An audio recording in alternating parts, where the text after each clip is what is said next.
estamos no ar. Boa noite a todos que nos veem. Essa aqui é a terceira transmissão, né? Terceira entrevista, bate-papo que a gente está fazendo a respeito da epidemia. Uma semana atrás a gente começou com o Emerson Merri, na quinta-feira conversamos com o Kennedy, e hoje estamos aqui com o Ricardo Teixeira e Rubem Matos. Então, eu vou começar com você, Ricardo, perguntando quem é Ricardo Teixeira. Apresente quem é essa figura querida, né? Eu estava falando antes da gente...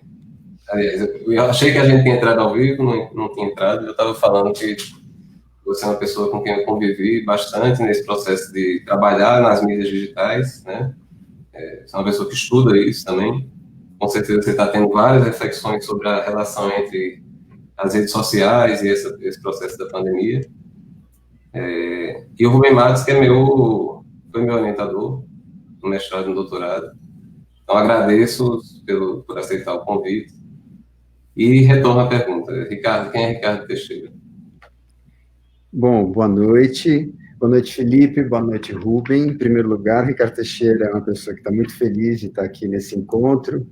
Como a gente estava aqui no aquecimento prévio dizendo, o afastamento também produz certas aproximações que faziam tempo que não aconteciam.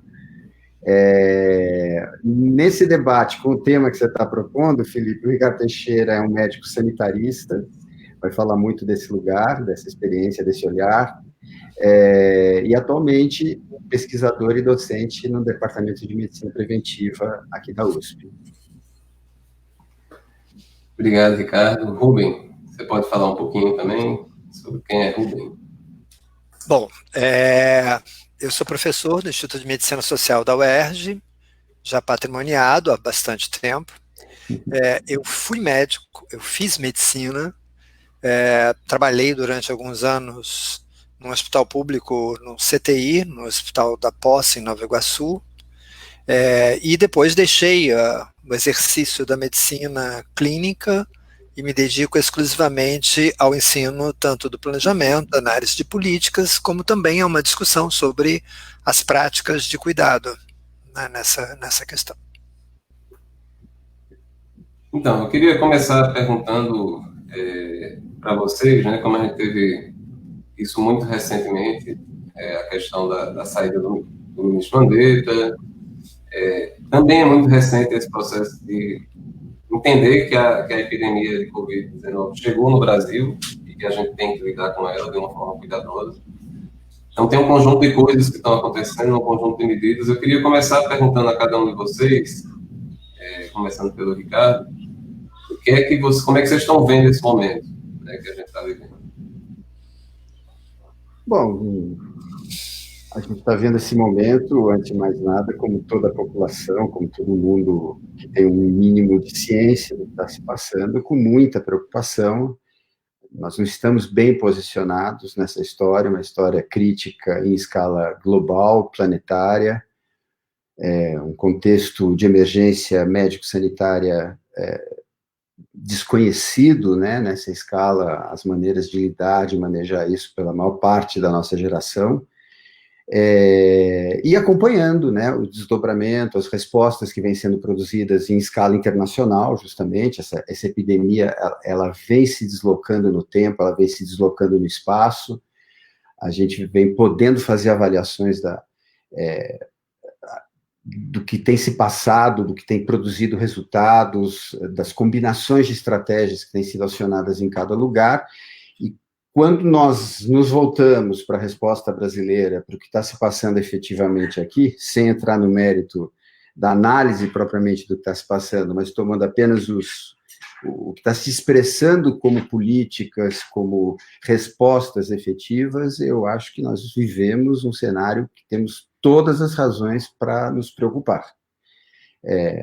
Sinteticamente, nós temos duas grandes respostas que vêm sendo produzidas, grosso modo, do ponto de vista das estratégias de prevenção no mundo, que é o distanciamento social e a testagem sustentada em larga escala, acoplada a mecanismos de vigilância epidemiológica, não só mecanismos também de vigilância digital incorporadas aos sistemas de vigilância epidemiológica tradicionais, sobre os quais a gente deve prestar bastante atenção nesse tipo de resposta também.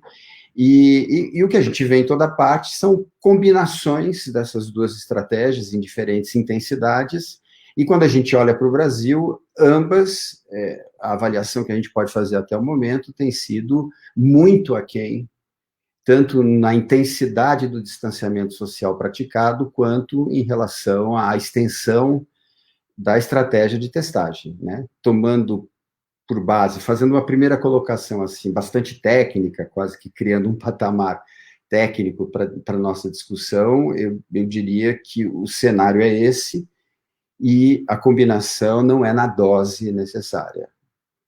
Vamos ouvir o Rubem aí também, que eu estou muito curioso.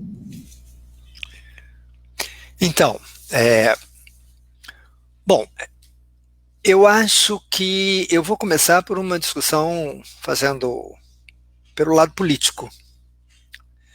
É claro que a dimensão da epidemia, ela é um evento extraordinário no sentido do muito raro, acontece sem que a gente possa ter um espaço, invade a vida e transforma a vida de todos no mundo, sem pedir licença, né, como podemos dizer assim.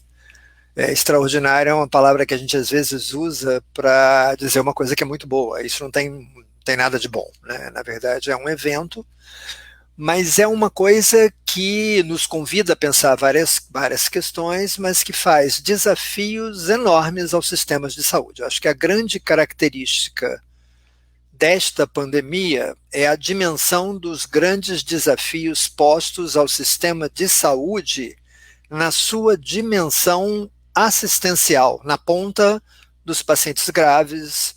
Ela sucateia, porque ela mostra, na verdade, os limites, né, porque ela ultrapassa, se deixada livremente, ultrapassará enormemente a capacidade de dar conta daqueles, proporcionalmente poucos pacientes infectados que necessitam do CTI, da ventilação, quer dizer, na ponta da questão do sistema. Então, acho que é um desafio enorme sobre a questão do sistema.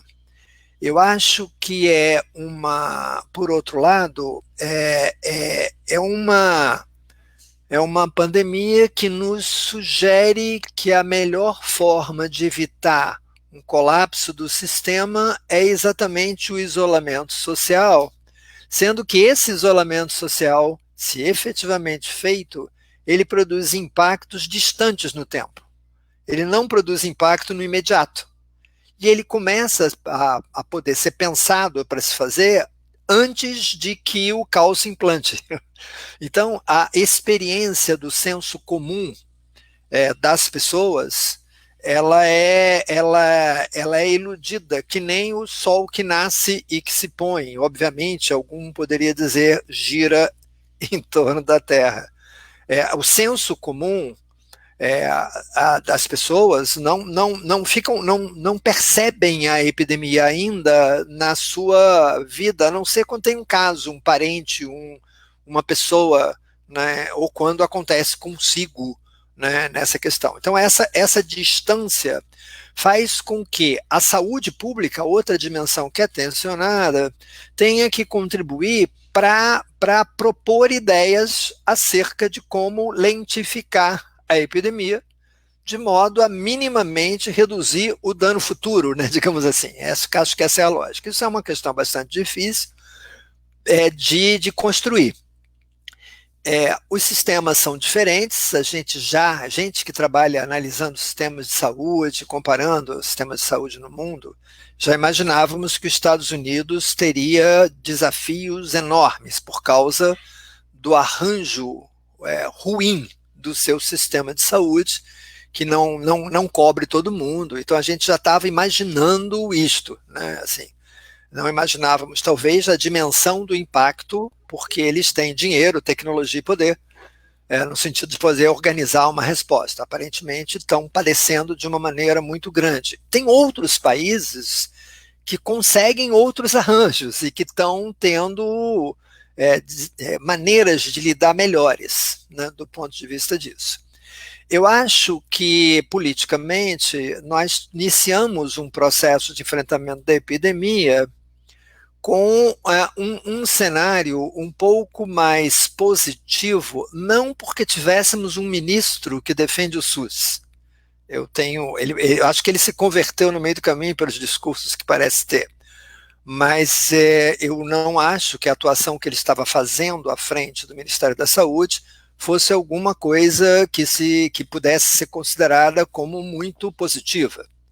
Mas no desempenho da epidemia, as equipes técnicas da vigilância, as equipes técnicas em torno, deram uma munição suficiente para permitir um conjunto de tomadas de decisões grandes. A decisão de mudança do ministro no meio da condução é obviamente uma temeridade.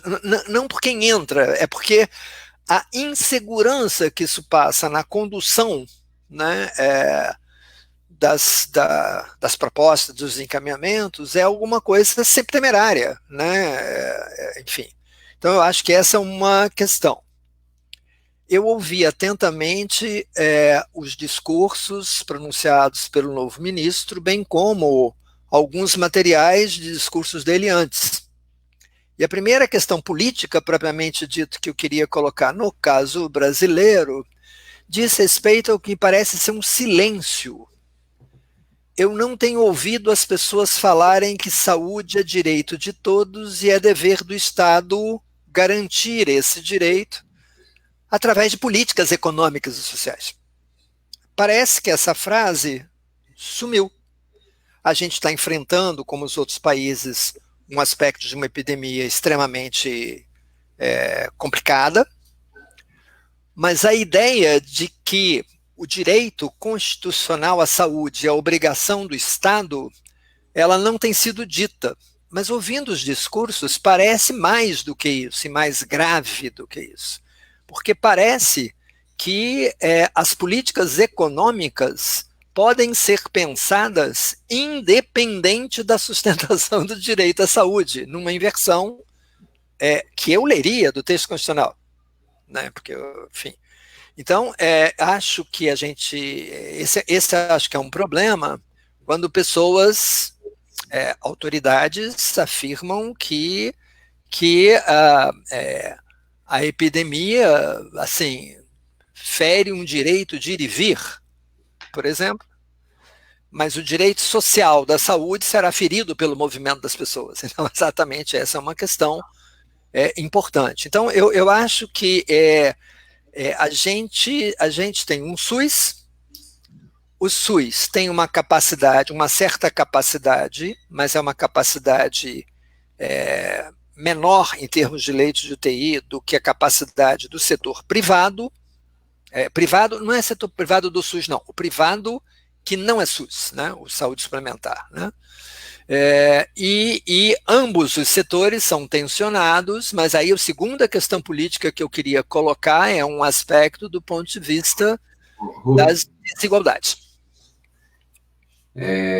Antes de você entrar na questão das desigualdades, eu queria retomar um pouquinho a fala que você estava fazendo em relação à Mandetta. Eu vi que o Ricardo, por exemplo, publicou textos, né, em relação à forma de condução do Mandetta também. Eu também, óbvio que eu tenho muitas questões em relação ao que foi a gestão do Mandetta, as medidas que foram feitas, etc. Mesmo no processo da epidemia, a gente teve uma dificuldade, está tendo uma dificuldade, que em parte é pelo contexto mundial, mas o Brasil, pela posição que tem, poderia estar fazendo mais, né? A economia também quer, etc. Se houvesse o mínimo de... Inclusive, tem uma questão de coesão no governo, etc. Mas, nesse sentido em particular, eu acho que o Mandetta fez um papel importante, eu diria assim. O fato de ter vestido o colete do SUS, ele não é um defensor do SUS, né? Esse SUS que ele fala, mesmo agora, quando ele falava do SUS, era um SUS que certamente é diferente do que a gente acha que deve ser. No entanto, ele vestiu a jaqueta do SUS, no caso, né? E falou do SUS do começo ao fim desse processo da epidemia, inclusive no seu discurso de demissão, né? a saída do ministério. O novo ministro não falou isso nenhuma vez. Aí eu queria perguntar para você, Ricardo, assim, pensando nesse sentido o menos ruim, né? Para onde qual que é a sua leitura em relação ao Mandetta nesse processo, especificamente? Olha só, Felipe, eu não tenho a menor dúvida, com o pouco também que eu já tive de conhecimento a respeito do novo ministro, que a nossa situação se agrava, além das questões já tratadas pelo Rubem em relação à instabilidade em si que isso significaria em qualquer contexto, independente da mão de quem para quem estivesse indo essa situação toda. Eu acho que isso só é um índice da gravidade da situação que a gente está atravessando, e do desgoverno, efetivamente, que a gente experimenta a nível federal. Eu acho que essa é uma dimensão importantíssima da resposta, indiscutivelmente, mas que, na prática, eu acho que tem mais atrapalhado pelo poder que teria de intervenção nessa situação, e efetivamente tem, do que de contribuição. Tem sido amplamente discutido também o quanto essa resposta está sendo produzida no nível do Estado, dos municípios, etc., de como isso está um pouco tamponando essa crise federal. Essas são outras dimensões. É extremamente complexo e angustiante, né, a gente se ocupar da gestão desses processos políticos no meio de um esforço, né, onde toda a nossa energia já deveria estar concentrada num problema suficientemente complexo. Agora, para introduzir um elemento que eu acho importantíssimo e que dialoga com o que o Rubem também estava trazendo, né, eu mesmo introduzi, né, colocando um certo patamar técnico de inteligibilidade da resposta, mas me reservei a um segundo momento a entrada na questão do o que entrava uma ampliação da testagem, o que entrava o distanciamento social. Eu acho que a gente vive um momento muito privilegiado do ponto de vista das guerras da ciência em que a saúde coletiva se envolveu historicamente, desde a sua fundação, em relação a um resgate com muita força de um paradigma da medicina social, né? Acho que a gente poucas vezes esteve diante de uma dimensão que tão dramaticamente colocava o quanto a política econômica e social é ferramenta de intervenção médico-sanitária, né? Então, eu estou propositadamente, né, tirando um pouco também o foco do Mandetta e tentando analisar mais amplamente a resposta do governo federal, que é esperadamente uma resposta multidimensional. Ela, claro, eu acho assim, o Mandetta vestir a camisa do SUS, vestir o colete do SUS, um pouco uma condição para a qual ele é empurrado pelo fato de que a pandemia nos coloca, o fato de que o único escudo que qualquer país pode contar nesse momento, diante dessa epidemia, é ter um sistema público robusto e de qualidade na resposta à saúde. Então, quer dizer, ele não tem como abraçar o único trunfo que a gente tinha. O que tinha o Mandetta nos dizer sem o SUS? Um SUS que ele nunca exatamente defendeu. Ninguém tem nenhuma ilusão a esse respeito. Mas que carta restava na manga para o Mandetta? Agora, o que eu acho importante a gente ampliar como debate é que a resposta ela deve vir do Ministério da Saúde, obviamente, deve exercer uma função de coordenação da resposta, mas a gente não pode subestimar o peso que tem a área econômica no desastre da resposta. Ricardo, eu vou te pedir licença para pegar, então, a bola que você acabou de mandar. Manda ver. Eu queria estar entrando justamente no aspecto da desigualdade, né? Ele retomou a questão do que é, inclusive, o arcabouço constitucional, legal do Brasil, e não se restringe à questão do Ministério da Saúde. E o aspecto da desigualdade, das medidas econômicas são fundamentais, né? Então, o Rubem estava começando a falar, eu interrompi, agora... Então, agora deixa eu fazer a costura de outro jeito, porque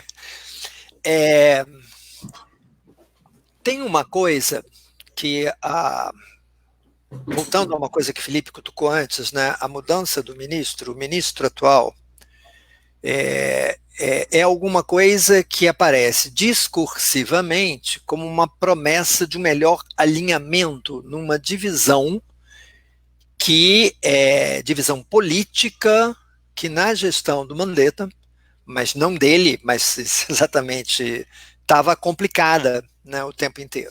Então, Entretanto, quando eu chamo a atenção da dimensão de direito, ter um ministro que acha, pelo menos assim, dizia, é claro, sempre eu espero que as pessoas possam mudar, né? Eu sou mais otimista nisso, mas dizia que a escolha entre uma pessoa idosa, cheia de comorbidades, e um jovem que não tem, é uma decisão racional da economia. Esse é um dilema que aparece em alguns países, na verdade, de acordo com as suas respostas. A Suécia está com um problema desse. Não fez o distanciamento antes, reconhece que chegou num limite e autoridades avisam, olha, acima de 60 anos ou com comorbidade não serão atendidos. Essa é uma situação limite que eu acho ela inaceitável em si, mas em um país que define que é o direito de todos à saúde, é inadmissível. Então, penso que, a não ser que o ministro diga que ele conhece, antes do SUS, que ele conhece que o dever dele no ministério é participar de políticas econômicos sociais que garantam o direito à saúde de todos, como diz a Constituição, eu acho que a gente andou para trás, efetivamente. Então, e aí, independente das outras coisas, né, pegando esse elemento. Esse é um ponto importante, porque, de fato, Felipe, as desigualdades, nesse momento, elas precisam ser enfrentadas, e isto envolve políticas propriamente econômicas, mas envolve também decisões duras na gestão dos serviços de saúde. Os Estados Unidos já está com uma desigualdade escancarada, com mortos de negros, de hispânicos, de uma proporção muito alta, porque o sistema tinha uma desigualdade de acesso que se expressa e se reproduz nas mortes. Então... Você chamou, a segunda vez que você chamou os serviços de saúde dos Estados Unidos de um sistema. Você acha que dá para chamar isso de sistema? Se você toma a ideia de que... bom, eu diria o seguinte, eu acho que mais importante do que dizer o que de fato é um sistema é configurar como os diversos serviços se articulam ou não.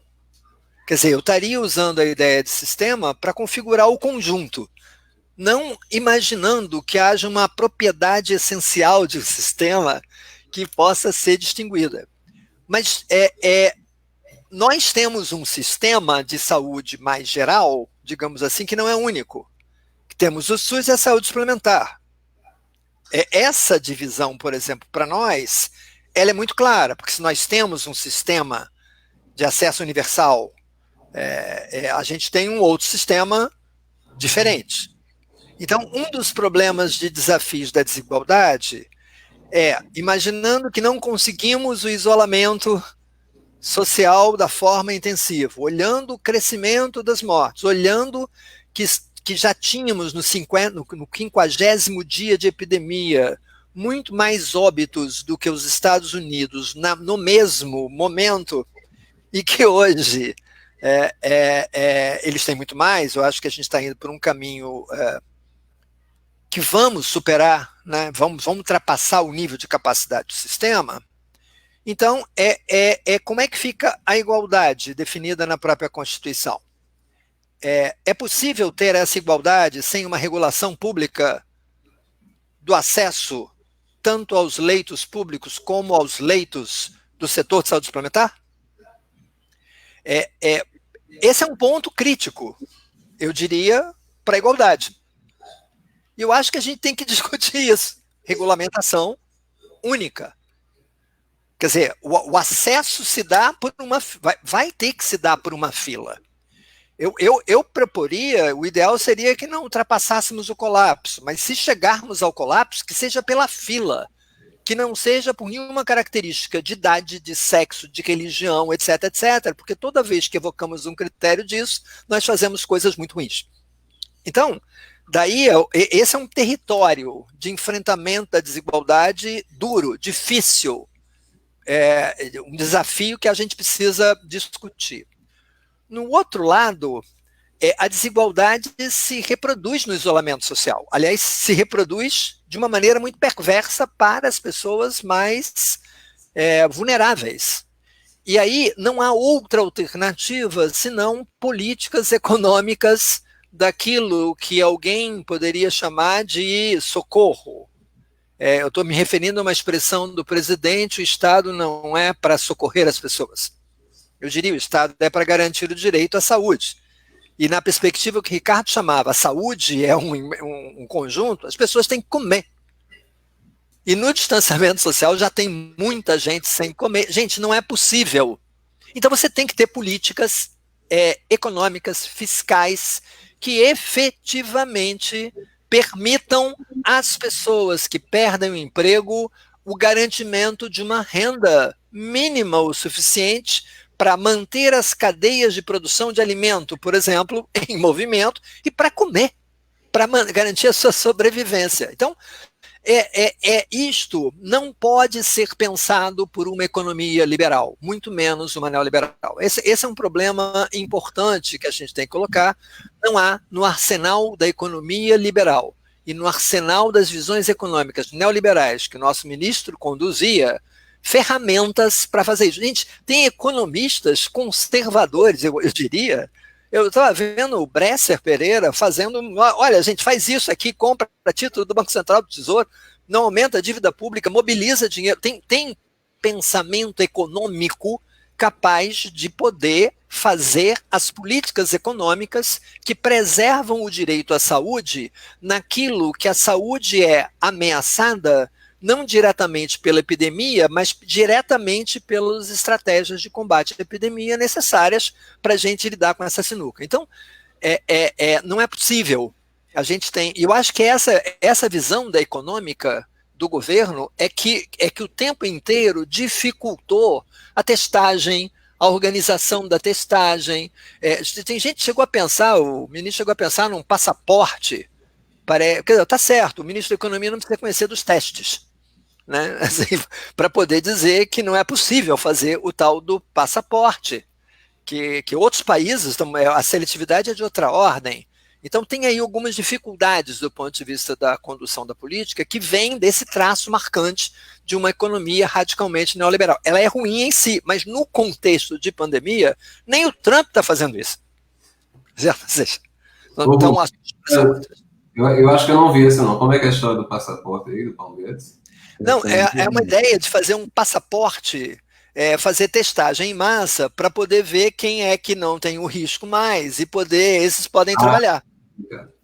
Quer dizer, então você colaria a testagem num passaporte. Gente, isso tudo que a gente vê do mundo e tudo que a gente conhece tecnicamente, inclusive sobre a capacidade dos testes rápidos de identificar pessoas pouco sintomáticas. Eu acho que a melhor postura que a gente teria é dizer: não sabemos direito, temos que estudar.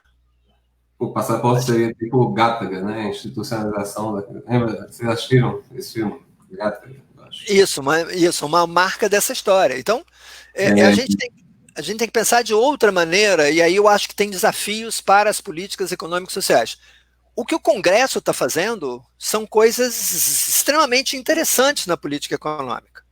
Estão tentando garantir a receita dos estados, já que o governo federal tem uma possibilidade de produzir dinheiro, os estados não. Tem algumas coisas que estão sendo feitas nesse sentido e que estão fazendo um bloco de certa proteção, né? Mas acho que completamente desproporcional ao que temos pela frente. Ricardo, eu estava aqui para te perguntar, e a Daniela mandou uma mensagem que vai no mesmo sentido da pergunta. Você estava me contando que está trabalhando lá, né, com a residência, está no Butantan também. E como é que tem sido isso lá, assim, por exemplo, essa questão que o Rubem estava falando há pouco, né? Imagino que vocês devem ter contato com o território, deve chegar a situação, inclusive, de pessoas com fome ou que não conseguiram resolver o auxílio, procurar a unidade. Como é que é isso lá? Como é que está sendo isso para vocês? Bom, eu acho que a pergunta da Daniela, junto com o que você coloca, Felipe, abre um outro campo, né, que às vezes fica fora da visibilidade nesse debate, que eu vou tomar, por exemplo, uma questão ligada aos hospitais, que está um pouco embutido na pergunta, quando ela fala dos hospitais de campanha, da Dani, que esse excesso de holofotes na resposta hospitalar. Ela é importantíssima, ela tem uma carga de dramaticidade muito grande, onde vai pegar o, o horror nessa epidemia, efetivamente, mas eu queria agregar dois pontos. Aliás, as fotos de hospitais de campanha em epidemia, né? Isso é uma coisa... Isso, e eu quero conectar o tema da periferia, né? Porque eu acho que tem dois sentidos de periferia: os assuntos que estão no centro e os assuntos que estão na periferia, na resposta a essa epidemia, e a periferia enquanto um espaço hoje de propagação da epidemia e das respostas que estão sendo produzidas no território. Então, eu estava justamente fazendo esse destaque, né? Quer dizer, acho que uma primeira ponte entre essas duas questões, aproveitando de novo tudo que o Rubem trouxe, é que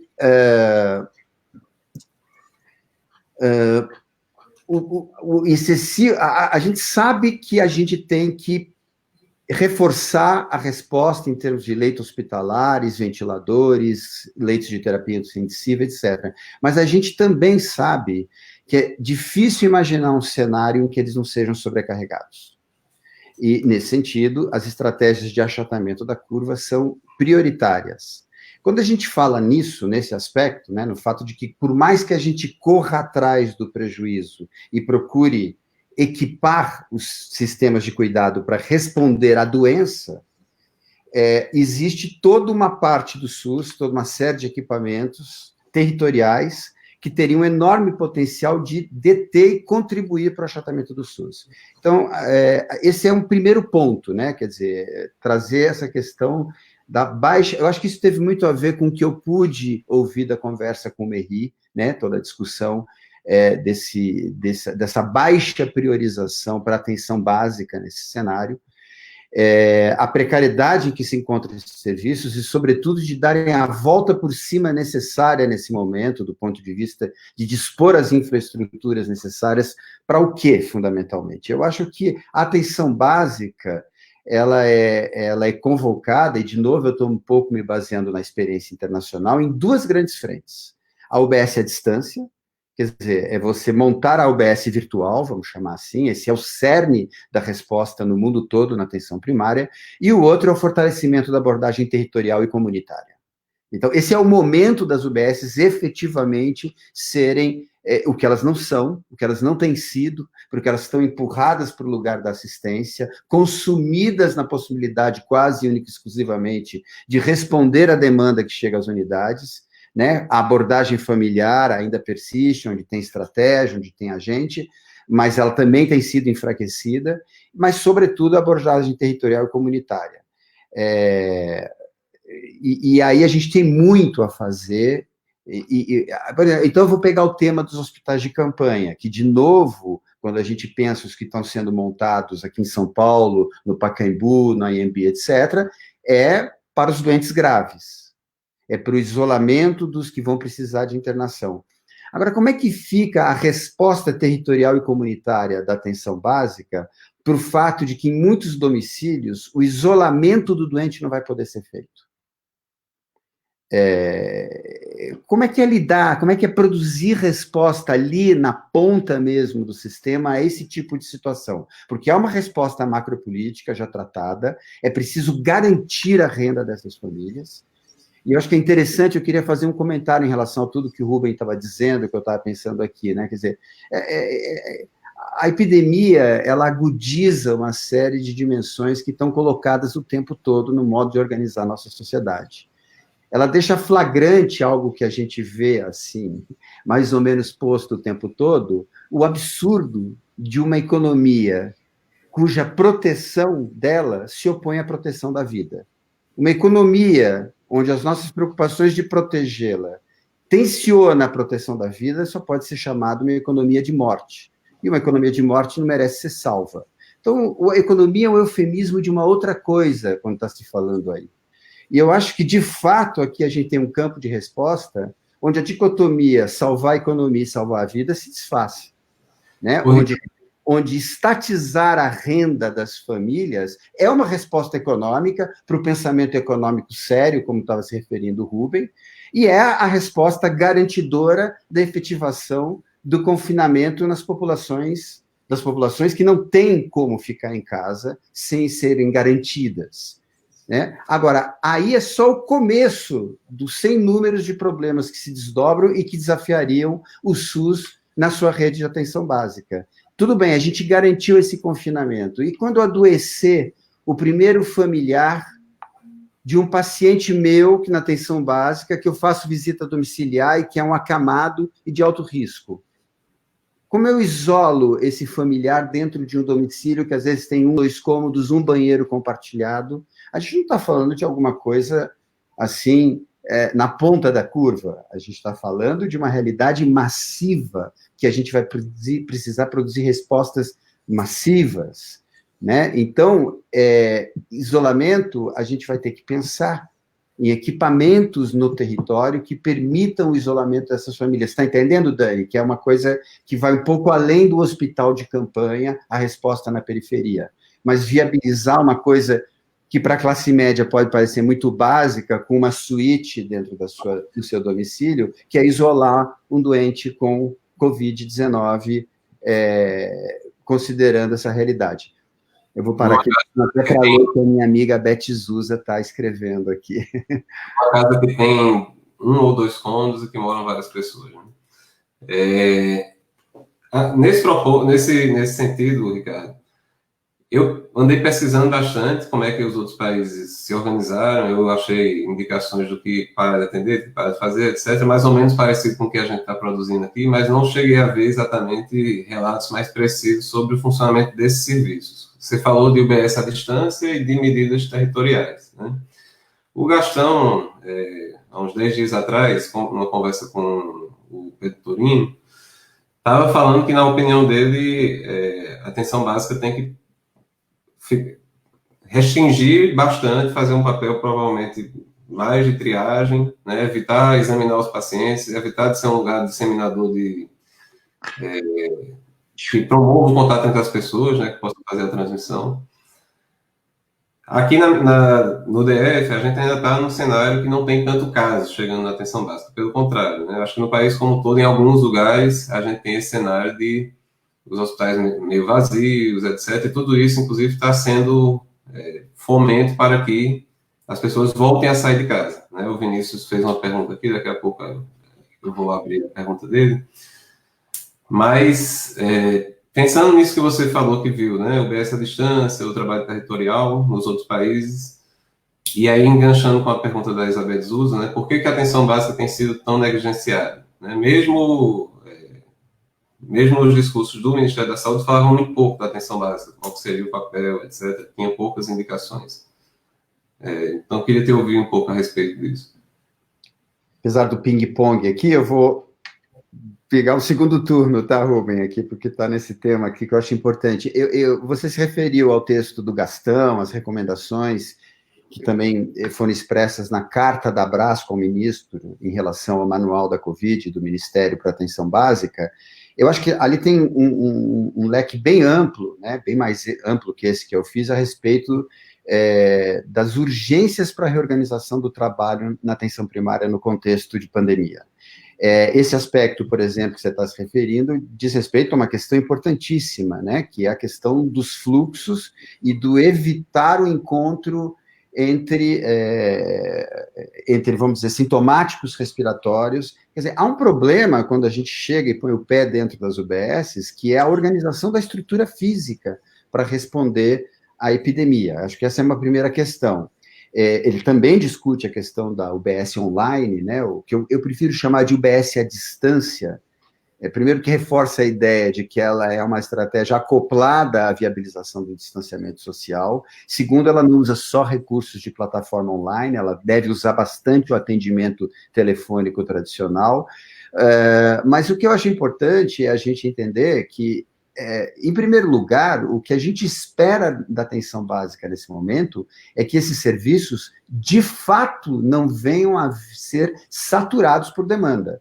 Quando a gente tem visto as UBSs ainda relativamente calmas em relação à demanda, até por sintomáticos respiratórios, eu acho que, por um lado, talvez a gente possa aí estar captando um certo efeito da mitigação que o distanciamento social, por mais insuficiente que seja no país, algum efeito ele produz, porque as medidas populacionais, por menores que sejam, elas produzem um impacto relativamente grande. Eu acho que a gente tem um pouco visto um relativo achatamento da curva, não aquele que a gente esperava que pudesse, de fato, minimizar o impacto para o sistema de cuidado, mas tem também o fato de que manter as UBSs relativamente vazias é uma meta.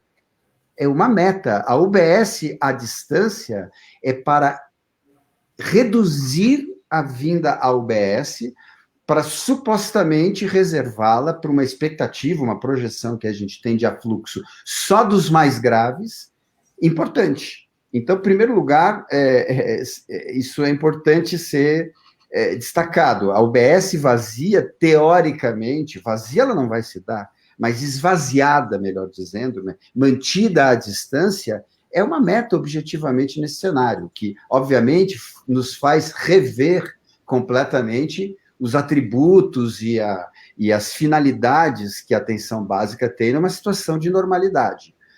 Agora, do mesmo modo que numa situação de normalidade deveria ser mais fortalecido na atenção básica, nesse momento se torna uma frente de deslocamento de energia, que é o que eu estou chamando as estratégias de cunho comunitário e territorial. E é uma questão também de redimensionamento dos investimentos. Então, eu estou falando numa linha de intervenção que deve ser fortalecida, acentuada. Eu aqui também tenho aquela paradinha, porque entrou aqui do Vinícius, né? Eu acho, mas já saiu, depois você mostra de novo, né? Acho. Então, na nossa unidade, o que é que a gente está tentando fazer? Né? A gente montou uma escala de trabalho que tem vacina, tem atendimento e tem trabalho de território, né? em todos os turnos, praticamente. E aí a gente está batendo de porta em porta, perguntando se tem alguém em situação de vulnerabilidade, perguntando se tem alguém sintomático respiratório, falando sobre a dengue também. Importante dizer que a gente faz esse trabalho sem nem entrar na casa, distante, usando o EPI adequado para este trabalho específico. A gente não entra na casa em hipótese alguma, se tiver sintomático, volta depois, se paramenta, né? Precisa se proteger, isso é uma coisa muito importante que a gente precisa falar. E todo esse trabalho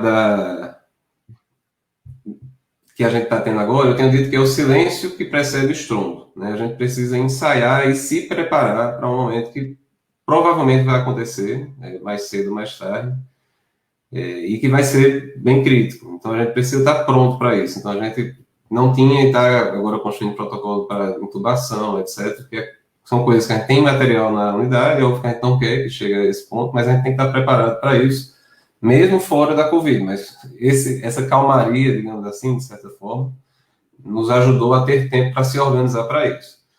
Mas todos esses elementos, né, têm feito, como o Vinícius, a pergunta do Vinícius eu vou colocar de novo para você ver, cara, que a gente tem tido uma diminuição, né, do distanciamento social, inclusive por toda a confusão política, pelo papel do Bolsonaro nessa história, etc., E aí o Vinícius está perguntando como enfrentamos essa decisão, né? Esse desafio adicional. Partir para o lockdown ou manter essa linha de flexibilidade das restrições de circulação em curso mesmo? Aí eu queria ouvir o Rubem a respeito dessa pergunta do Vinícius. Então, antes da pergunta do Vinícius, acho que eu quero fazer um contraponto a algumas coisas, né? Na verdade, todos nós temos que nos reinventar na epidemia. Nossas práticas como sujeitos, é uma grande necessidade urgente de reinvenção. Então, a Elizabeth tinha colocado uma pergunta, por que a atenção básica está sendo tão menos destacada, né, como a sua importância dentro da da epidemia. Eu acho que Ricardo trouxe elementos, Felipe também, acho que são coisas muito importantes. A conversa do Emerson, que estava anterior, traz elementos muito importantes. Eu chamaria isso de reinvenção completa da atenção básica. Porque não é a atenção básica que nós temos. Ela é uma potência, na melhor das hipóteses. Mas temos uma oportunidade ótima de fazer isso avançar. Então, acho que esse eu acho que é um cenário interessante. Só que a atenção básica tem sido fortemente desmontada nos últimos 2 anos. Ou seja, a condição de precariedade em âmbito nacional da atenção básica hoje, ela foi sendo empurrada pela redução de agentes comunitários para assistência. Ela foi sendo empurrada pelos desmontes de equipes do NASF e pelo processo de redução aos NASFs à dimensão assistencial. Então, de uma certa maneira, as mudanças no financiamento, a nova política de atenção básica, nova não, já está antiga, lá atrás, produziram uma fragilidade enorme da atenção básica. Então, quando a gente pensa na reinvenção, um problema sério é porque não dá para pensar na reinvenção sem pensar também o fortalecimento da atenção básica. Então, eu acho que esses elementos são fundamentais para a gente ter na frente da gente, né? Eu queria para fazer a passagem para a questão que o Felipe traz, né, sobre distanciamento social. Eu diria, Ricardo, que o problema não é o CTI. Eu diria, ele vai estar saturado. Esse é um problema para os médicos do CTI, que vão viver cotidianamente o drama de não conseguir levar. Esse drama, ele não é novo da epidemia, ele acontece em menor escala antes do colapso, mas acontece. Quando eu trabalhava lá atrás no Hospital da Posse, em alguns plantões, tinham 5 pacientes para uma vaga. E aí você tem que ter critérios do ponto de vista de poder decidir. Essas decisões são terríveis, sobretudo quando elas saem do ponto de vista da situação clínica concreta e começa sobre prognóstico, sobre características das pessoas. Aí é um terreno perigoso, né? Mas é um estresse enorme. Esse é um problema agudo para os profissionais de saúde da linha de frente no CTI. Mas o que vai dar impacto é o processo de remoção dos cadáveres, é o processo de enterrá-los, é o processo de não ter velório, é o processo das valas comuns para enterrar as pessoas fora da família. Isso já está sinalizado, não precisa nem mais de estar registrado no cartório para enterrar. Já há, nesse sentido, no Rio de Janeiro, prefeituras estão dizendo dos levantamentos solicitados pelo Exército da sepultura, do entendimento do processo de enterro. Então, gente, é aí que vai estar o ponto central. Começa a ter, quando você tem corpos descendo na favela da Providência, no Rio de Janeiro. Então, não tinha isso que fazer com uma pessoa que morreu. E aí, então, desce e bota na escadaria. E aí a discussão é quem leva. Sabe assim? Então, veja, isso aconteceu, isso está relatado na epidemia da gripe espanhola lá atrás. É esse tipo de problema, é esse o desfecho que a gente quer colocar. Então, é diante desse desfecho que eu quero enfrentar a questão a única coisa que a gente pode fazer para minimizar esse desfecho do caos das mortes é o distanciamento social. Mas ele gera problemas, inclusive do ponto de vista das pessoas. Então, há uma necessidade de invenção também em bases comunitárias, e também de ações de apoio governamental, no sentido de poder apoiar as pessoas a manter o distanciamento social. O distanciamento social e o sofrimento gerado por ele precisa ser também alvo. Isso também é saúde, isso também é direito. Quer dizer, agora não é direito você romper com sabe assim? Então, a gente tem que, eu diria, radicalizar as atividades essenciais precisam ser mantidas, as outras coisas, senão fique em casa. Aliás, essa é a mensagem do mundo. Mas vamos inventar. Gente, Itália desenvolveu uma série de exemplos de coisas feitas no sentido de atenuar sofrimento.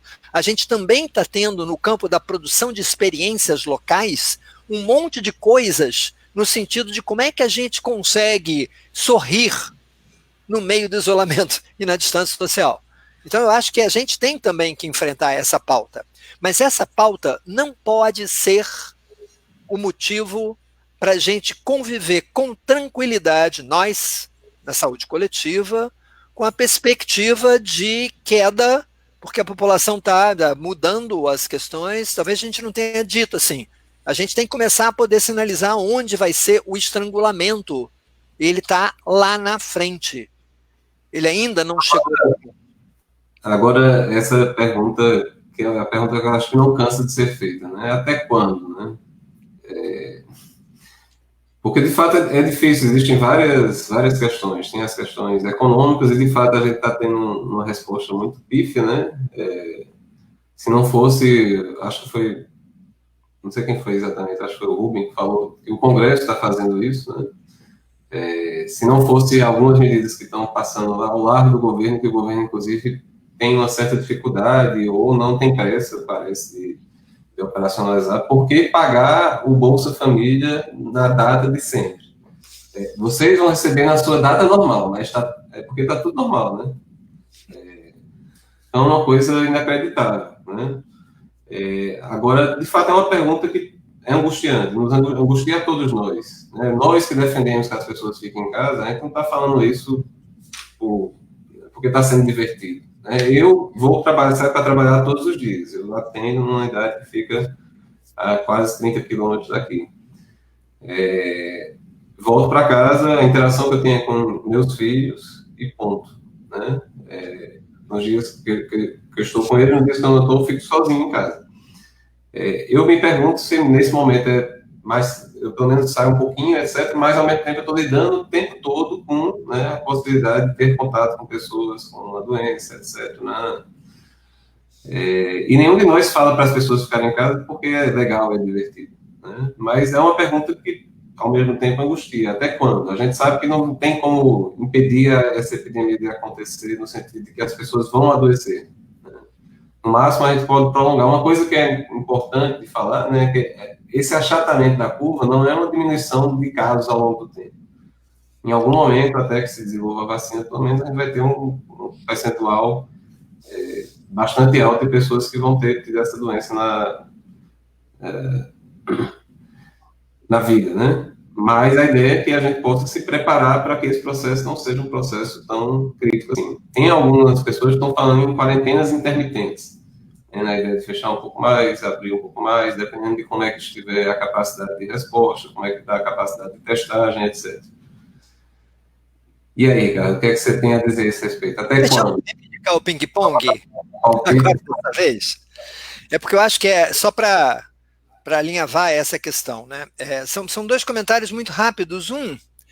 Eu ouvi sobre essa perspectiva, até quando, um videozinho da Angela Merkel.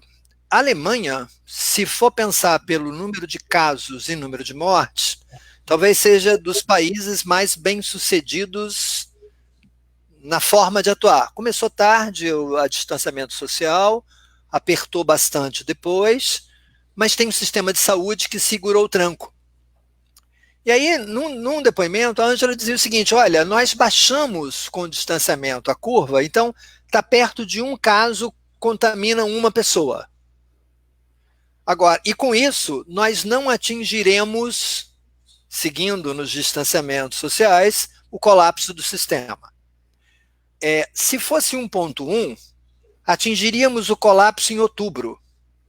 Se fosse 1.2, aí eu não me lembro o mês, final de junho, 1.3, aí nós atingiríamos agora no final de maio. Isso dá uma boa dimensão de tempo. O nosso objetivo epidemiológico é reduzir a curva para evitar a catástrofe das mortes. Então, eu diria quanto tempo é um tempo longo. Ou a gente se prepara para o tempo longo, ou o drama das valas estarão mais gritantes.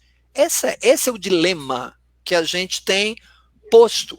Eu diria, nós queremos que seja longo, porque o nosso objetivo de aplacar a curva é que ela durará mais. É exatamente isso que a gente quer. Então a gente precisa se voltar a se preparar para um distanciamento social prolongado. Prolongado até quando? Outubro, setembro, otimistamente junho. Se a gente olha as universidades americanas, por exemplo, elas cancelaram o ano, tipo, voltem no ano que vem.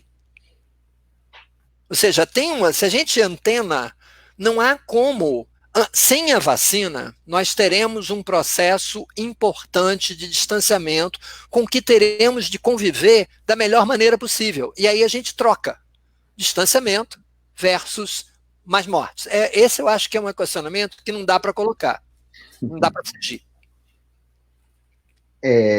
Eu concordo em linhas gerais com o Rubem, nessa questão do tempo, né? A nossa equação aqui é essa, né? Libera o número de mortes explosivo e dura pouco tempo, a gente faz imunidade de rebanho rapidamente, em agosto está tudo normalizado, julho talvez, com previsão dele. Concordo com essa ideia geral de que a nossa meta é que dure o maior tempo possível, no sentido de que a gente quer ir preservando pelo número. É como dizer o seguinte: se a gente já avalia que a capacidade do sistema é dar a cada mês conta de 10% dos casos que podem ocorrer de Covid, a gente quer que dure 10 meses. Mais ou menos isso, vamos dizer, a equação. Agora, eu acho que há muitas outras variáveis que podem intervir nesse tempo. E eu, embora também concorde, em linha geral, de que o distanciamento se tornou uma estratégia de vida ou morte, ela não é única. E eu quero insistir na testagem. A Alemanha, a resposta dela de preservação e achatamento da curva é em cima do maior patamar de testagem, o dobro da Coreia do Sul, de qualquer outro país. Eles estão fazendo 20 mil testes por milhão de habitantes. Isso significa que eles são capazes de testar 2% da população alemã, reduzindo os clusters. Essa estratégia, que envolve dispositivos extremamente complexos, sobretudo pelo acoplamento de biotecnologias com vigilância algorítmica e digital, vai nos ocupar muito nos próximos anos, como discussão. Porque eu não acho que essa é uma resposta tranquila e simples. Eu estou analisando aqui apenas do ponto de vista que a vigilância epidemiológica, mesmo que sem toda essa infraestrutura logística de vigilância que a Coreia dispõe, é uma resposta efetiva e fundamental e que pode interferir no nosso manejo do tempo de afastamento. Quanto à intermitência, então, isso é uma questão que a gente não pode, não é uma coisa contra a outra, o distanciamento e a testagem, é os dois. E o que foi o que a China fez também, né? A gente toma a China muito como modelo da supressão, né, do lockdown, mas ela foi progressivamente, ela ganhou tempo para acionar uma metodologia de tipo coreano, que é o que prevalece hoje lá. Wuhan acabou o confinamento. Por quê? Porque as pessoas estão vigiadas, absolutamente, e eles recuperaram a capacidade de resposta por testagem e bloqueio. Agora, eu acho que, eu concordando também com o Rubem, no sentido de que o cenário dantesco vai ser o das valas, não vai ser o colapso do SUS, vai ser o colapso do sistema funerário. Eu acho que quando a gente olha os relatórios de mobilidade hoje no mundo, que eu me dei ao trabalho de fazer uma análise de uma boa amostra dos relatórios que estão sendo disponibilizados pela Google de um mês para cá, que são dados impressionantes e talvez os mais fiéis que a gente tem do grau de mobilidade em determinados espaços. Então, você encontra desde países como a Coreia, que a redução da mobilidade é mínima, e em alguns espaços vai aumentando, até Itália e Espanha, onde são números impressionantes, que você não vê, por exemplo, na Alemanha, você não vê sequer na França ainda, muito menos nos Estados Unidos, muito menos no Brasil, mas a gente vê na Argentina e em Portugal. Argentina e Portugal estão fazendo um nível de supressão muito alto, mas mesmo o mais alto não é igual à Itália e à Espanha. A Itália e a Espanha é impressionante. Você não é um congelamento do país quando você olha os dados, comparativamente, né? Eu acho que aquilo não é estratégia preventiva mais. Aquilo é pânico. Aquilo é as pessoas horrorizadas com a situação. Eu tenho dito em algumas conversas que aquilo não é mais uma estratégia de prevenção da epidemia, aquilo é a derrota completa para a epidemia. É a situação que, no caso brasileiro, é um cenário absolutamente assustador, porque eu tenho, sim, medidas de exceção drásticas em função de um cenário de desespero e convulsão social, onde possa haver uma imposição ao confinamento que é uma decretação de morte às populações mais vulneráveis. É oferecer a elas, como disse o Rubens, a alternativa entre a fome e a peste, para usar expressões de cunho de inspiração medieval. Eu acho que é muito preocupante, realmente, toda essa situação e as perspectivas em relação ao distanciamento social. Eu acho que, resumindo, indispensável que ele ocorra, indispensável que ele não seja um decreto de que todos os danos colaterais vão ser impostos aos mais vulneráveis, né? Mas ele precisa ser combinado a outras estratégias. Sem o que a mitigação também desse cenário é muito difícil para nós. Aí tem toda essa questão da intermitência também. Aí eu queria até retomar uma outra coisa que, num outro momento da conversa, o Rubem também trouxe, eu não sei se eu entendi bem, em relação à questão do passaporte. Eu também nunca tinha ouvido falar nessa proposta, e eu não sei se é exatamente a mesma coisa que eu vou falar, mas envolve o teste rápido, envolve a sorologia, não a biologia molecular do Covid, mas essa que é ruim para diagnóstico, é ruim para sintomático, porque ela só sobe depois de 8, 9, 10 dias, mas que pode ser boa para eu ir monitorando a formação do rebanho, da imunidade de rebanho. Eu acho que o cenário do distanciamento social também tem que ser contemplado com uma estratégia onde, efetivamente, eu posso ir devolvendo ao trabalho, progressivamente, para manutenção das necessidades vitais da economia e da sociedade, o estoque de pessoas que vão se imunizando. Eu acho que isso também deveria fazer parte de uma estratégia de enfrentamento do distanciamento social, para a gente não ficar com aquela imagem. É muito grave, é muito drástico, gente, como medida antropológica o medicamento. Não é só econômica e psicológica, para os quais a gente teria respostas econômicas e a saúde no suporte em saúde mental nesse contexto. É para isso também que a atenção primária deveria estar se preparando, né, para responder aos efeitos colaterais psicológicos. Mas tem uma questão antropológica, gente. Efetivamente, o distanciamento social ameaça a nossa existência, porque não há outra existência para nós humanos que não a social. Então, a gente está diante de uma situação extremamente delicada. O prolongamento indefinido disso, a gente precisa ter, inclusive, elementos da população, e aí entra uma dimensão de comunicação, que também tem sido péssima, de uma forma geral. A gestão da comunicação social dessa epidemia, nossa, é terrível, que é apontar para as pessoas que não estamos falando em manter 10 meses todo mundo em casa e uma quebradeira geral, mas de uma gestão. E as questões da intermitência, ela não vem tanto como estratégia, pelo menos até onde eu li, mas como uma possibilidade de ocorrerem isolamentos por até 2 anos, em função de um desconhecimento. Então é importante dizer isso, são simulações que têm um ponto cego, que é a não clareza se o coronavírus faz imunidade perene ou não. Então, é possível que a gente vá reabrindo rebanhos de suscetibilidade que vão implicar em ondas de confinamento. Não sei, mas acho que entra naquele capítulo do que não sabemos,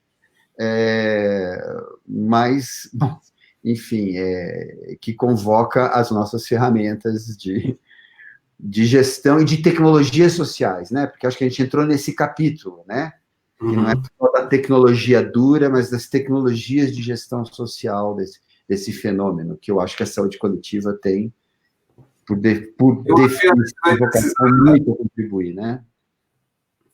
Eu acho que isso que você traz é justamente a ideia de que a gente vai precisar conviver, né, com esse contexto. É como se essa doença estivesse se instalando, digamos assim, na sociedade. Se ela pudesse se instalar um pouco mais devagar, a gente consegue lidar com ela.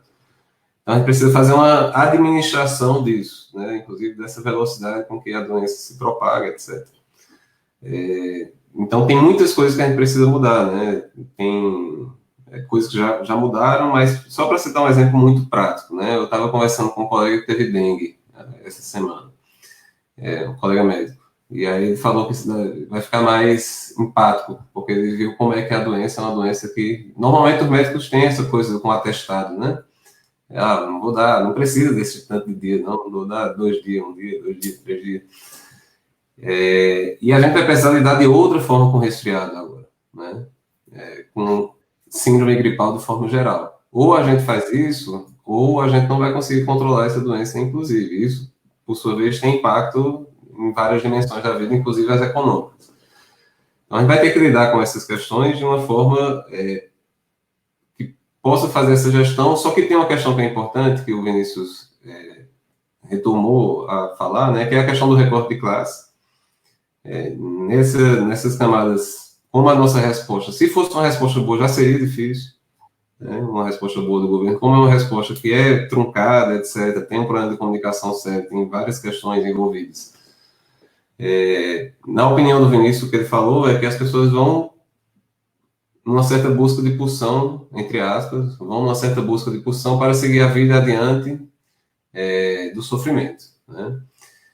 Eu concordo em parte, e eu acho que a gente provavelmente vai acontecer um processo de que as pessoas vão começar a ir mais para a rua, acho que está tendo muito esse movimento, até que exploda as mortes e a gente tem esse cenário dos caixões, etc., do nosso lado. Essa é um pouco a minha sensação, digamos assim. E você, Rubem, o que é que acha dessa questão do isolamento? Ficamos mais 10 meses, 10 anos? É difícil, ou seja, não é previsível efetivamente quanto tempo vai. Acho que os governadores têm sido sábios ao estar 15 dias, 15 dias, 15 dias avaliando. A gente tem um horizonte, olhando o quadro que se coloca, que 2 meses nós temos pela frente. Acho que ninguém... quer dizer, são 2 meses críticos. Eu diria, isso eu consigo vislumbrar, né? Então, o mês de maio vai ser um mês muito difícil, né? Eu acho muito interessante o que você, Ricardo, traz, essa questão da derrota, o distanciamento, que é o pânico e a derrota. Espero que não cheguemos a isto, né? Exatamente, né? Então, eu acho, agora, a gente precisa se haver com isto. E se haver com isto, eu concordo inteiramente, a multiplicidade das técnicas usadas, a ampliação das testagens, é muito importante que a gente possa usá-las no sentido de poder construir estratégias distintas, né? Não é exatamente isto que está na arena nesse momento.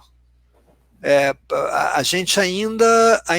Por que isso? Porque a gente ainda tem dúvidas sobre os testes rápidos, porque a capacidade deles de identificar, porque tem esse pressuposto, não sabemos exatamente se a imunidade é permanente, então a gente vai ter que ficar colocando. Eu acho que a testagem é importante para a gente saber quantos casos estamos tendo, porque sem conhecer os casos que estamos tendo, sem ter uma ideia de prevalência da infecção, fica muito difícil a gente pensar em gerência, porque a gente fica em internação e morte, que são os dados efetivamente que temos na gerência com maior confiabilidade.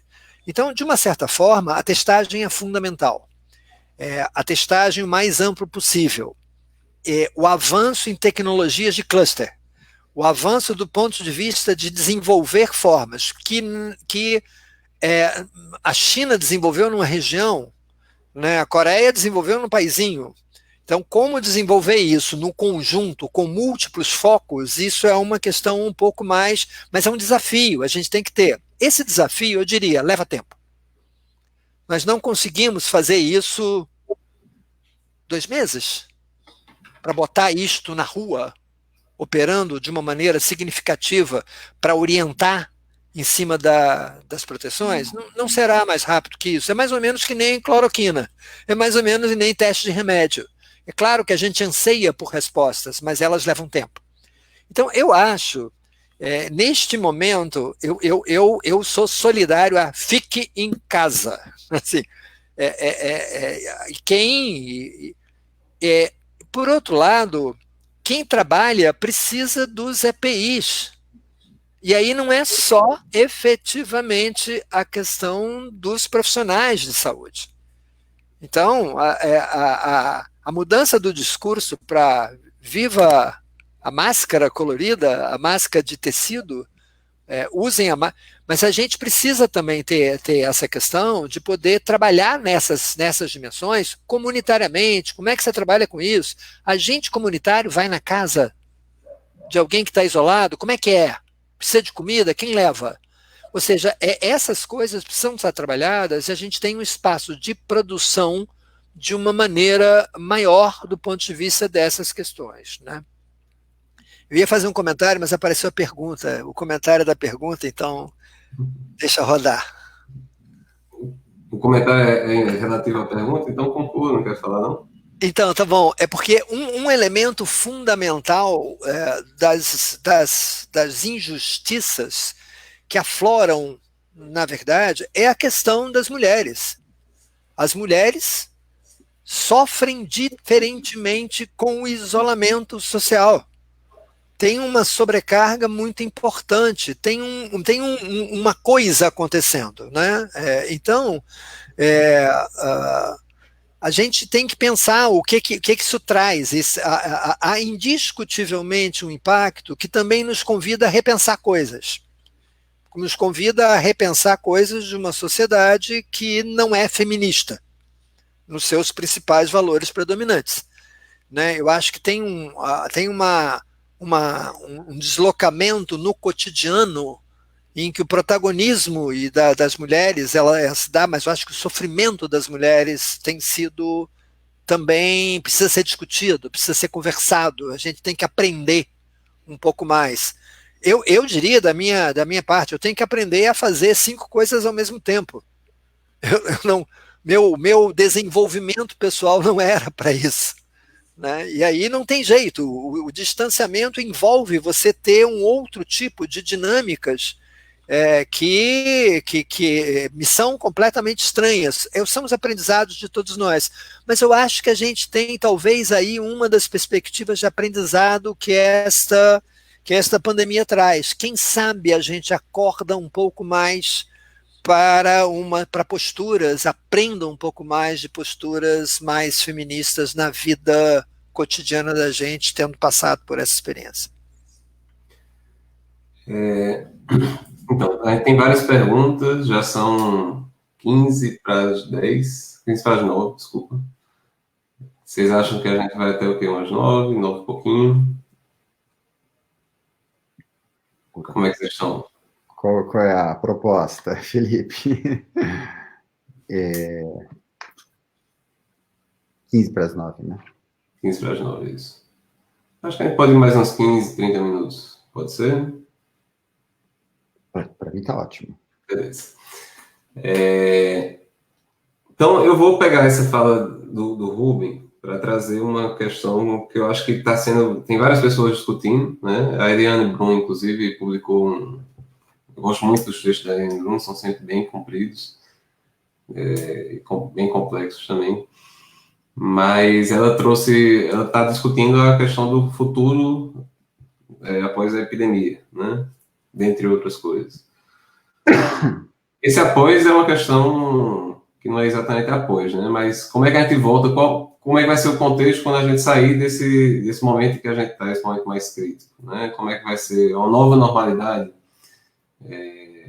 E aí a Rafaela Pacheco tinha colocado aqui essa ideia de, trazendo a história do passaporte, né? De a gente ter uma inserção de microchips para o controle dos corpos e monitoramento de futuras epidemias, biopolítica pura, né? A gente tem, inclusive, tem um documentário que está no Netflix, chama Pandemia. Não sei se vocês chegaram a ter contato em algum momento, mas a ideia, esse documentário fala sobre o desenvolvimento de uma vacina, seria uma vacina universal, para toda e qualquer gripe.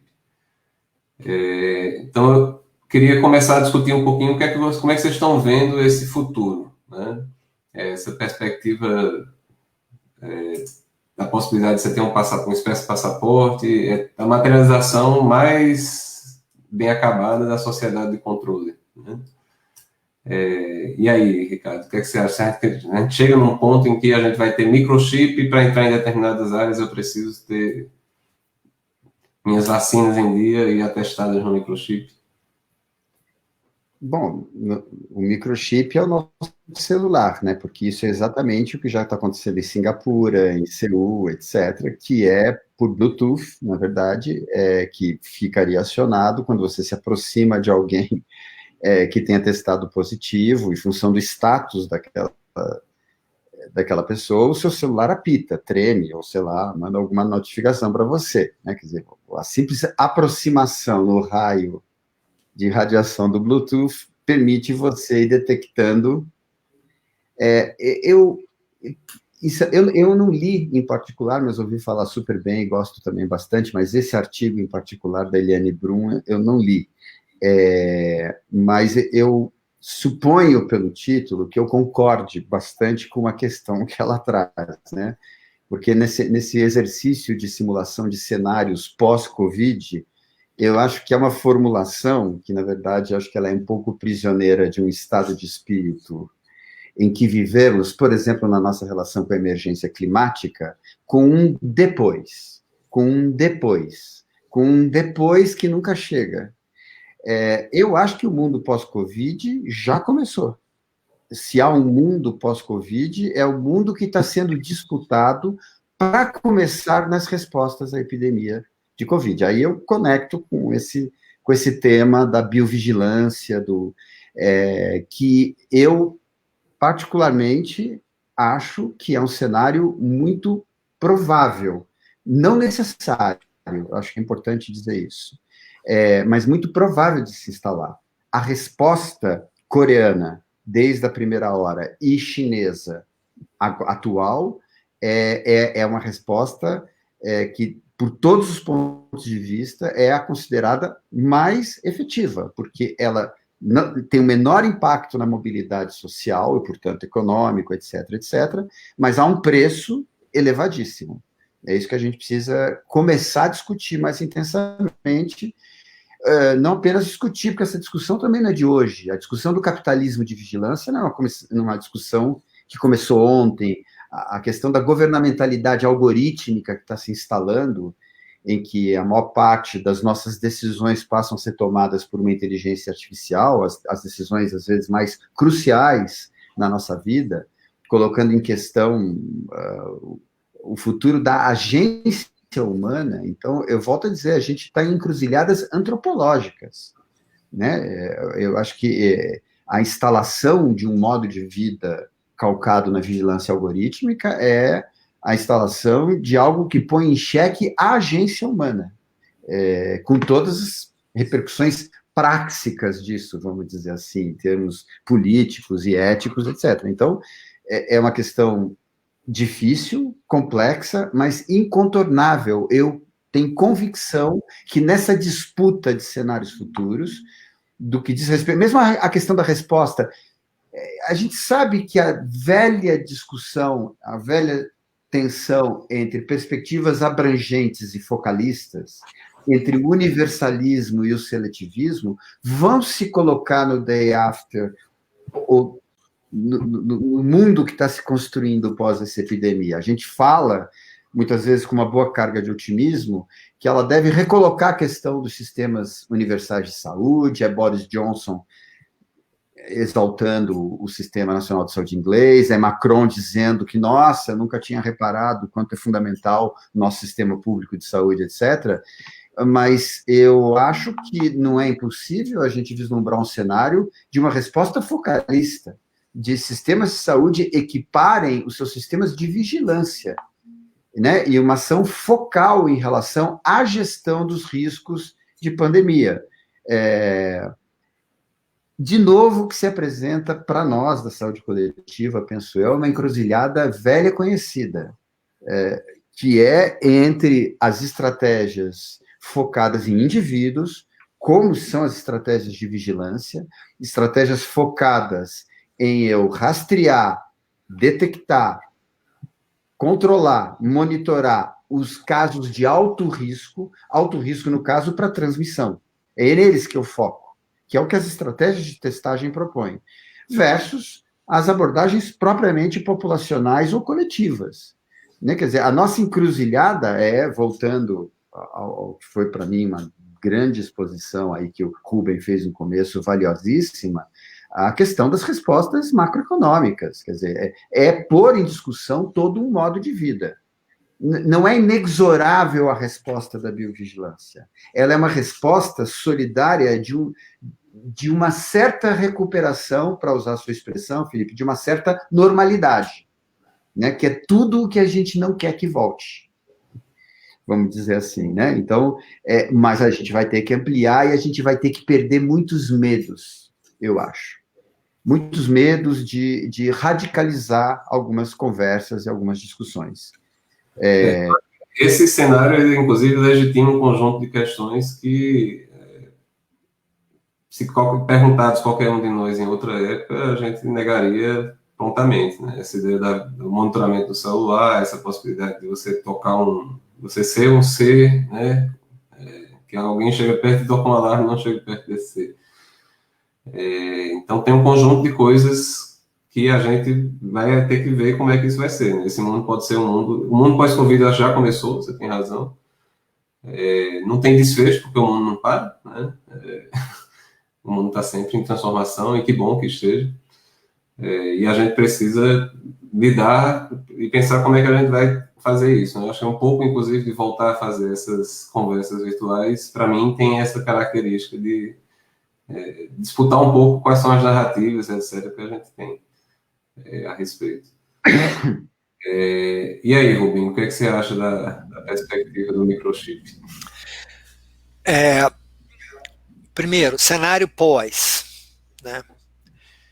Eu acho que a gente já tem, eu acho que o Ricardo transita muito melhor do que eu nisso, tenho me aproximado recentemente no que era e a partir das reflexões sobre as crises democráticas, as ameaças democráticas produzidas em vários lugares nos processos eleitorais, com forte influência de identidades produzidas nas redes sociais. Porque, veja só, a base de, grosso modo, tecnológica que pode dar o celular sendo usado no controle do encontro com as pessoas, ela já foi desenvolvida e ela já foi aplicada e ela está no nosso cotidiano. Ela está no cotidiano porque foi desenvolvida e numa lógica em que a gente é que se prende a ela. Né? Eu acho assim, é aquela coisa de que a gente abre o link, a gente coloca a questão, a gente acha ótimo quando entra numa página e vê um anúncio exatamente daquilo que a gente buscava. Quer dizer, ou seja, a gente já tem aí um processo de gestão que é uma forma de vigilância, de acompanhamento, mas que talvez tenha como uma das suas novidades que ela faz com a escolha do próprio. É o próprio que se expõe, é o próprio que usa o celular, é o próprio que se aciona, é o próprio que pesquisa no Google, é o próprio que coloca as informações que são utilizadas para ofertar coisas para livre escolha dele. Livre, mas enfim, esse processo ele está acontecendo. As tecnologias de contato, elas tremem, apitam e vê, tipo, você pode chegar e abraçar a pessoa, ou você pode atravessar a rua. Mais ou menos isso. Eu não sei se a filigrana chega de rua, Mas essas tecnologias, elas são uma vigilância que te oferece o tempo inteiro coisas. Então, acho que a gente já está neste mundo antes do Covid, né? Eu acho que o desenvolvimento da movimentação pode tanto ser tomado numa perspectiva de vigilância de um poder central, que a gente... mas ela pode não ter isso, ela pode ser uma disseminação de informação, ela pode ser vista como uma democratização de você saber quando está perto de um cara que pode transmitir a doença.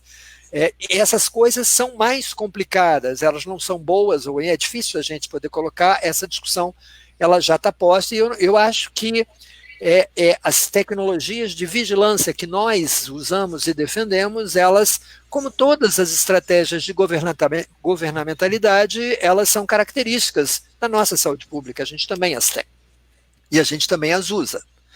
Então, agora, quando se pergunta o pós, eu confesso que eu ainda não tive a oportunidade de ler o livro pequeno do Boaventura, que se aventura em algumas reflexões em torno da epidemia. Eu fui muito influenciado por uma entrevista de Zé Luiz Fiore, analisando uma coisa que eu acho que ele contribui muito, que é o macro contexto do mundo. Então, eu não tenho muita dúvida neste momento, embora eu acho que depois de ler e estar ouvindo vocês possa ter algumas, né? Mas até agora eu acho que será muito pior. Eu não sou otimista neste momento. Talvez a questão do feminismo que eu fico, pode ter uma chance de alguma mudança, sei lá. Mas assim, o mundo seguirá fragmentado. A gente tem uma crise de uma economia que vai se arrastar por muitos anos à frente. A perspectiva de recuperação econômica, não pelo distanciamento, pela própria dinâmica da economia. Acordamos para um mundo que na globalização produziu um país que produz 95% dos insumos necessários a uma resposta médica, a uma epidemia. Então, gente, não pode. Assim, ou seja, esse tipo de arranjo, ele vai entrar em mudanças. E essas mudanças não me parece que são, em nenhum sentido que eu consigo vislumbrar, positivas. Então eu tenho um ceticismo do cenário, mas veja, não é pela vigilância, não. Eu tenho sentido do cenário pelo arranjo da economia mundial, pelos processos que estão em colocação, pela presença do egoísmo de poder entre grandes que contraria e tensiona o aumento da solidariedade territorial, mais localizado, que a gente vê acontecendo. Então, nesse tipo de coisa, eu tenho que manifestar, eu sou cético do ponto de vista do mundo que estamos a construir. E é por isso que eu acho que a defesa daquilo que tem norteado a gente, por exemplo, o direito, é um ponto importante da gente estar enfatizando na discussão. Antes de defender o SUS, eu defenderia o direito de todos a um tratamento igual, seja no CTI. Eu defenderia o enfrentamento das desigualdades, seja onde ela se manifesta. Eu acho que voltar a esse território, eu acho que é onde eu consigo perceber, ainda que tenha a impressão de que não estou entre aqueles que vai dizer ganhamos. A sensação que eu tenho é de que a gente está num processo de transformação em que vai colocar desafios importantes, inclusive para a construção de pautas mais igualitárias, de pautas mais interessantes de tudo que a gente defende.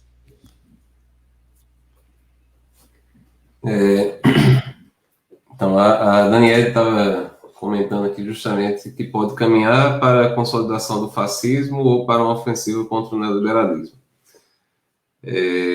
E o Rubem está trazendo esse cenário ou essa posição mais pessimista, digamos assim. De fato, a gente não tem um cenário, inclusive do ponto de vista da geopolítica, muito alvissareiro, né, digamos assim.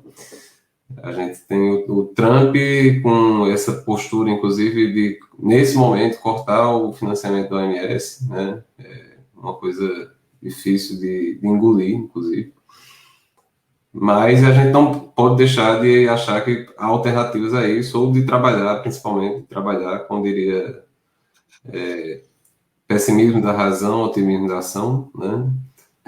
Mesmo que a gente ache que é difícil de conseguir lidar com isso, ou que o desfecho vai ser um desfecho negativo, a gente precisa estar disputando para que seja diferente, né? E aí eu pergunto para o Ricardo, como é que a gente trabalha essa perspectiva de uma militância no mundo atual, né, com essa mudança, com toda a tecnologia, com o isolamento? O que é que você tem visto? A gente tem tido notícias e lido a respeito, reportagens, etc., de auto-organização de comunidades, né, como esse processo tem sido um processo que tem também gerado redes de solidariedade, etc., não só aquelas que aparecem no Jornal Nacional, ou de outras ordens. E eu acho que isso aí é onde tem as brechas do sistema para que a gente possa conseguir construir outra lógica de vida, né?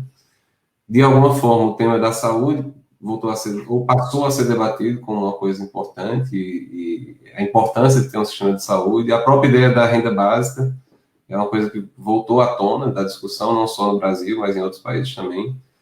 E aí eu queria finalizar com a gente refletindo um pouco sobre isso. Assim, eu ia perguntar aos dois, primeiro o Ricardo, depois o Rubem, como é que a gente pode enfrentar isso de uma outra forma, né? De uma forma com os valores de solidariedade, de humanidade. E aí, Ricardo? Olha, é claro que eu não, nem de longe tenho condição de responder essa. De todo modo, assim, embora eu acho que uma análise fria da situação, especialmente da posição que a gente está vivenciando esse drama planetário, eu acho que a gente está num lugar especialmente ruim, né, para experimentar esse choque. Eu digo o Brasil nesse momento, é difícil a gente não ver um cenário sombrio, né? E eu acho que há um pessimismo que é, em grande parte, realismo, e esse pessimismo, que é um pessimismo inteligente, vamos dizer assim, a gente deve preservar, né, para não ceder ao wishful thinking, né, como se diz, da gente... Não sei se vai ser um pouco... Desejoso. Oi? Pensamento desejoso. Isso, eu não sei se o que eu vou falar é um pouco pensamento desejoso, que eu não consigo controlar em mim, mas eu penso que, bom, por um lado, o cenário vem sendo muito crítico há algum tempo, não vou repetir tudo que o Rubem já falou a esse respeito, mas eu acho, como você apontou, Felipe, que as brechas estão sempre pintando nas bordas, etc. Esse momento, eu acho que faz uma diferença. Então, ao mesmo tempo que é preciso ter uma enorme preocupação em relação às respostas que virão, se elas não exacerbarão sistemas de vigilância securitária e totalitária, como a gente estava falando agora aqui nos últimos momentos, formas de fascismo, como disse a Daniela, etc., mas as grandes desestabilizações de uma ordem, elas também significam brechas aumentadas. Eu acho que ela indica uma série de fragilidades, né, de uma ordem que se apresentava muito sólida, muito consolidada também, e isso eu falo tentando não ser só um pensamento desejoso, quer dizer, tentando fazer um esforço de olhar por cima do muro que nos encerra no Brasil, entendeu? Um pouquinho mais para o resto do mundo. Eu acho que há questionamentos e movimentos interessantes acontecendo em toda parte, você mencionou alguns deles, né? Quebras de paradigmas, né? Eu não quero sobrevalorizar o discurso do império, né? Mas eu poderia mencionar editoriais do Financial Times que saíram recentemente, etc., pondo absolutamente de cabeça para baixo o receituário que eles foram porta-vozes nas últimas décadas, né? Então, a se ver, né, o quanto se sustenta um discurso desse, com o desdobrar dos acontecimentos, e mais, não só a sustentação como discurso, em que medida isso se traduz em outras políticas. Agora, se a gente pegasse só um último ponto, eu vou tentar usar ele para um pouco fechar a minha fala e a minha participação aqui nesse nosso bate-papo, Felipe, que é o nosso tema comum, mais uma vez. Eu me sinto meio em dívida de não falar mais sobre essa questão das redes aqui, né? Quando a gente está falando nesses sistemas de vigilância totalitários e securitários que se instalam, né, a gente está falando de uma base tecnológica para que eles existam, que é a mesma que há 2 décadas e meia atrás, apareceu como promessas de emancipação e de um outro tipo de vida social, né? Eu tenho um pouco, e aqui eu vou retomar velhas conversas nossas, Felipe, achado que cada vez mais se polariza, mas toma essa polaridade só como um esquematismo, a inteligência coletiva e a inteligência artificial. É uma polarização esquemática, porque elas não se excluem efetivamente, até porque a mediação algorítmica é incontornável no mundo das redes, como dispositivo tecnológico de filtragem, para começar, do dilúvio informacional, mas esse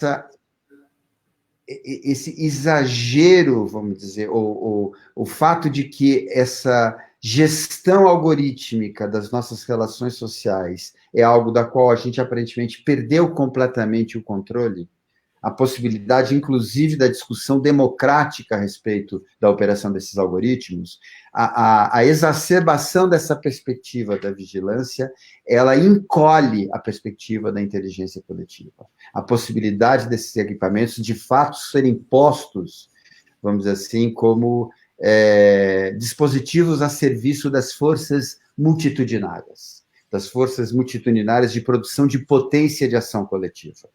Eu acho que permanece aberta essa via de desvio, de desviar essas tecnologias e de desviar essas possibilidades de construção de uma vida comum, né? E eu acho que aqui eu cheguei na palavra-chave e eu quero encerrar com ela, né? O quanto, inclusive, essa experiência, a experiência de nos percebermos como partes de uma população em convívio com outras populações de seres vivos no planeta, ela abre as portas da nossa percepção a uma condição comum e compartilhada da vida. Quer dizer, eu disse isso no meu mestrado há 30 anos atrás, que curiosamente ficou lá esquecido, era sobre epidemia e cultura. Era uma análise no começo da epidemia da AIDS sobre a relação entre uma epidemia num mundo securitário, em contraste com outras figuras e imagens históricas que a gente tinha da epidemia. E eu dizia lá que o vírus ele é a figura do vínculo social, daquilo que nos vincula socialmente, né? Quer dizer, eu estou aqui um pouco encerrando, um pouco contravalorando a experiência em que o distanciamento, contrafaticamente, exacerba, no fundo, a nossa percepção de uma vida inteiramente comum e compartilhada. Se há um outro mundo para o qual a gente pode avançar, ele depende dessa revolução na nossa sensibilidade também. Eu queria encerrar sem minimizar o realismo de certas avaliações pessimistas, enfatizando as brechas, enfatizando as linhas de fuga que se abrem também, poderosas, vertentes de fuga dessa nossa condição. E bom, se é uma palavra de realmente, eu quero super agradecer, Felipe, esse convite, essa oportunidade que você criou aqui, e assim, comemorar que você tenha recuperado esse seu veio de ativador de inteligência coletiva nas redes sociais, né? E não sei se é já assim, realmente um tchau, um bye-bye, mas eu queria então também dizer isso. Falar sobre a mesma questão, né? E aí a gente encerra, pode ser? Pode. Bom, primeiro, eu vou começar por onde o Ricardo parou, né? Assim, essa coisa de como é que é bom a gente conversar. Quer dizer, o distanciamento, ele produz entre seus efeitos que você fica pensando, e as oportunidades de estar conversando, todas elas são matizadas e tornadas um pouco mais diferentes, né? Não são menores.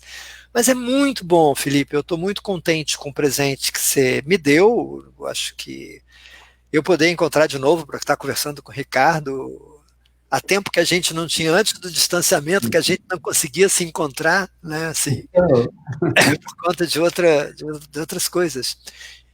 Conversar não pautado. Eu quero voltar a uma coisa que, na verdade, estava no início da conversa da gente. Vamos conversar sobre o que mesmo, além da pandemia, né? Uma conversa livre, uma conversa efetivamente em que a gente vai encadeando, contrapondo, colocando. Ela não tem a característica da polêmica dura, ela tem a característica da diversidade da maneira de pensar, ela não tem a característica dos autores, que são nossos grandes mestres, eles são diferentes de nós três, mas assim, exatamente essa conversa é uma conversa muito oportuna. E uma conversa, mesmo não estando ouvindo até algumas perguntas, com mais gente que está por aí, em algum lugar, olhando e vendo e tomando esse encontro conosco também aqui. Então é uma coisa muito prazerosa e muito boa. Então, ceticismo na realidade e ter esperança. Eu acho que sempre é isso que nos move.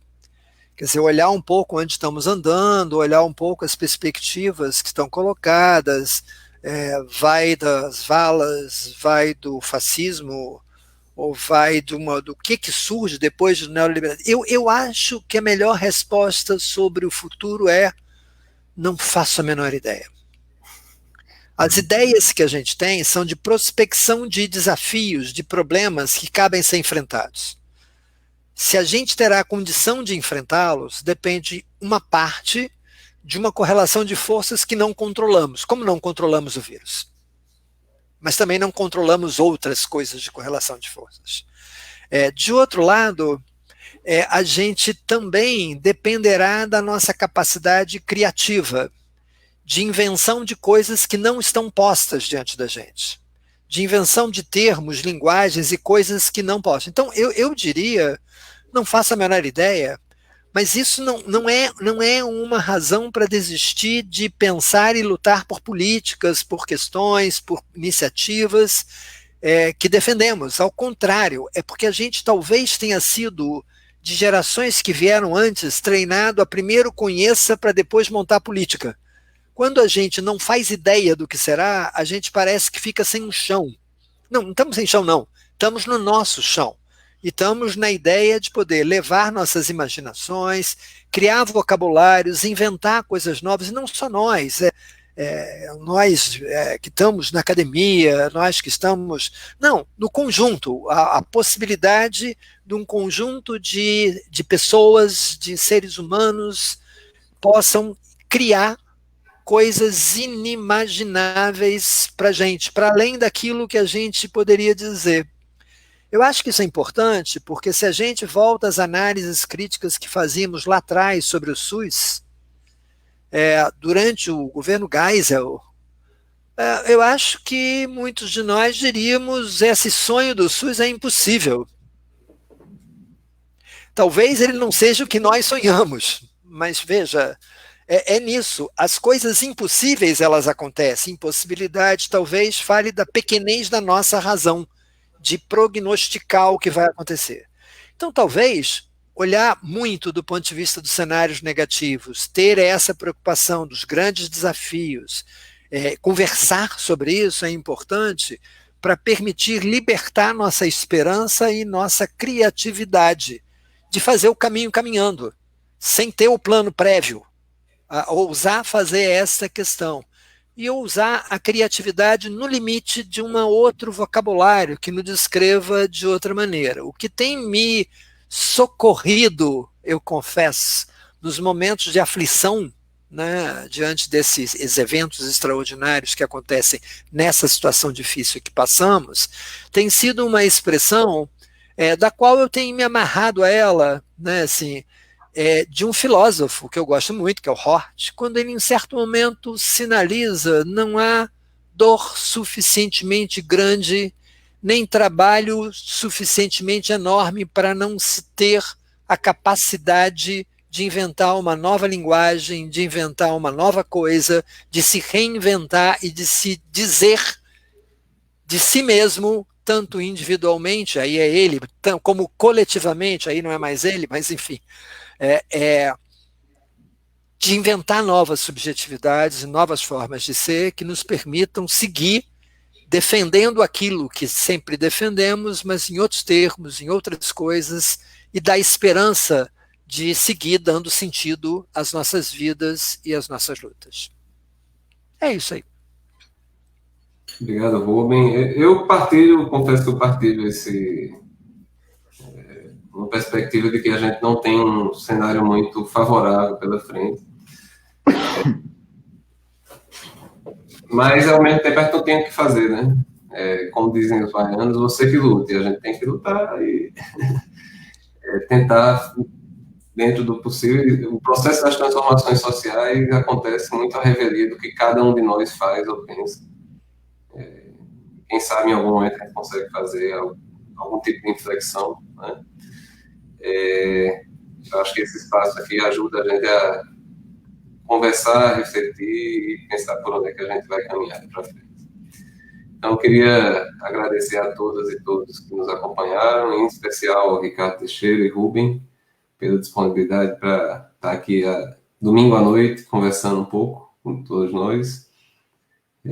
Agradeço demais de coração, um prazer encontrar vocês, mesmo que virtualmente, e estamos juntos. Opa!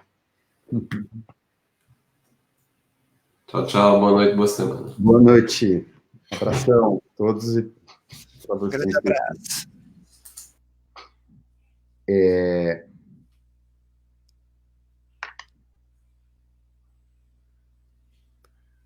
Ficamos nós dois, né, Rubem? Porque a gente não sabe como é que sai.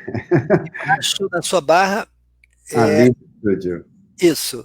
Isso. Rubem, cara, tomara que a gente se reencontre. Vamos lá, vamos encontrar sim. Você e família aí, cara. Tudo de bom.